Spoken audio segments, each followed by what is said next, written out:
Hi friends, welcome to Madhu kitchen. ఈరోజు మన ఛానల్లో హెల్త్కి ఎన్నో బెనిఫిట్స్ ఉన్న ఉలవచారుని ఎలా చేసుకోవాలో మన ఛానల్లో చూద్దాం. సింపుల్ ప్రాసెస్లో ఈ ఉలవచారు ఎలా చేసుకోవాలో చూద్దాం. తర్వాత ఒక కప్పు ఉలవపిండిని తీసుకుని వాటర్ పోసుకుని నానబెట్టుకోవాలి. ఈ ఉలవపిండి ఎలా చేయాలి అన్నది ప్రాసెస్ కావాలంటే నాకు కామెంట్ చేయండి, మన ఛానల్లో అప్లోడ్ చేస్తాను.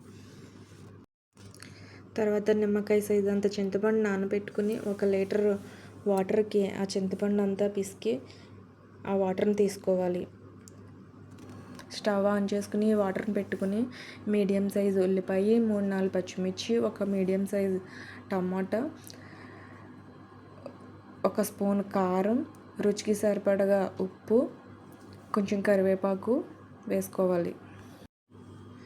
1/2 స్పూను పసుపు, 1 స్పూన్ సాంబార్ పౌడర్ వేసుకున్నాను. సాంబార్ పౌడర్ అన్నది పూర్తిగా మీకు ఆప్షనల్ మాత్రమే, ఉంటే వేసుకోండి, లేకపోతే లేదు. మనం ముందుగా నానబెట్టుకున్న ఉలవపిండి ఉంది కదా, అది కూడా బాగా మిక్స్ చేసుకుని ఇంకొంచెం వాటర్ వేసుకుని కలుపుకోవాలి. తర్వాత ఒక 5 నిమిషాలు ఆ చారుని మరగనివ్వాలి. మరిగాక ఒక గుప్పెడు కొత్తిమీర వేసుకుని ఇంకొక 2 నిమిషాలు బాగా మరగనివ్వాలి.